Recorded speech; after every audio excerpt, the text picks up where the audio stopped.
Oke, jumpa lagi bersama saya. Pada kali ini saya akan menjelaskan tugas akuntansi perpajakan yang ke-6 dengan judul menghitung dan mencatat secara akuntansi mengenai angsuran pajak. Sebelum saya menjelaskan materi yang saya sampaikan, izinkan saya untuk memperkenalkan diri saya. Nama saya Ferry Ganda Jeremia Simanjuntak dengan NIM channel 19013, Fakultas Ekonomi dan Bisnis, Prodi Akuntansi, dosen pengampu Pak Wirmi Eka Putra, SEMS. Langsung saja ke materi. Yang pertama, konsep perhitungan dan pencatatan PPh pasal 25. PPh pasal 25 jelasnya adalah pembayaran pajak penghasilan secara angsuran yang memang tujuannya untuk meringankan beban wajib pajak sehingga tetap dapat memenuhi kewajibannya. PPh pasal 25 dihitung berdasarkan data SPT tahunan pada tahun sebelumnya. Dengan ini akan mengasumsikan bahwa penghasilan tahun ini sama dengan tahun lalu.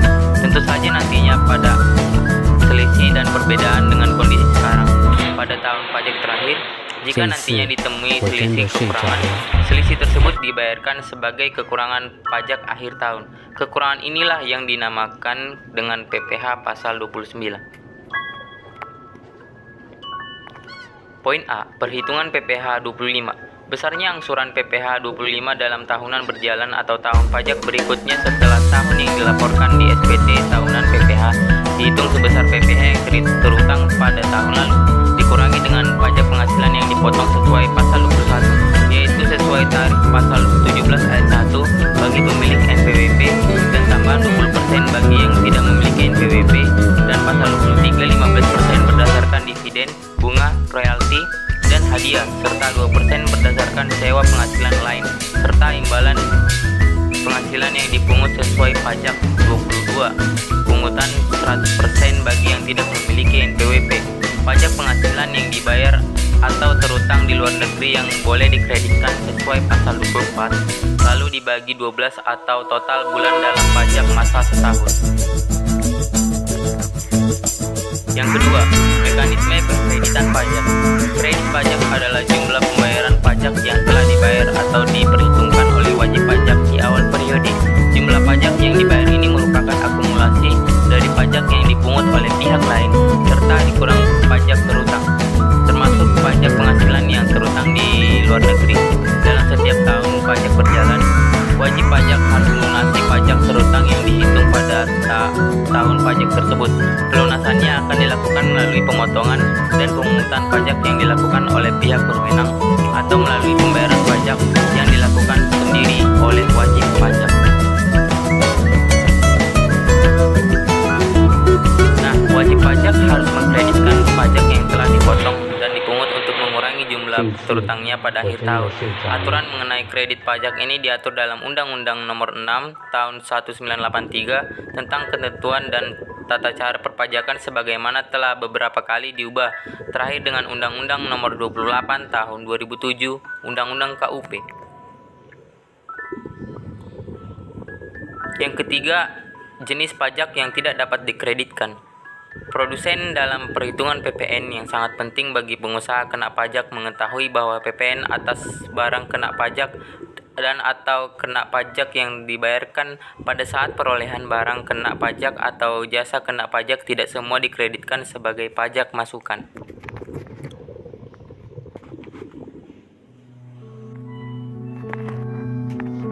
Poin yang pertama, pajak pertambahan nilai atau PPN atas perolehan barang kena pajak atau jasa kena pajak sebelum pengusaha dikukuhkan sebagai pengusaha kena pajak.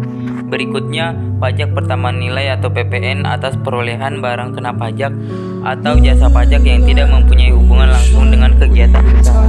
Berikutnya, pajak pertambahan nilai PPN atau perolehan dan pemeliharaan kendaraan bermotor berupa sedan dan stasiun wagon kecuali merupakan barang dagangan atau disewakan.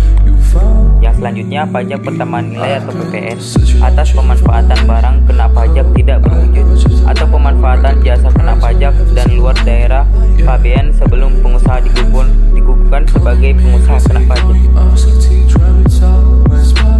Yang berikutnya, pajak pertambahan nilai atau PPN atas perolehan barang kena pajak atau jasa kena pajak yang pajak masuknya ditagih dengan penerbitan ketetapan pajak.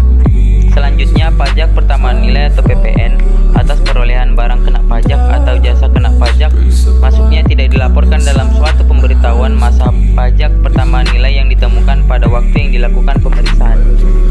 Berikutnya, pajak penghasilan nilai PPN atau perolehan barang kena pajak, sehingga barang modal atau jasa kena pajak sebelum pengusaha kena pajak berproduksi sebagaimana yang dimaksud pada 2A Undang-Undang Nomor 42 Tahun 2009 tentang PPN dan PPNMB.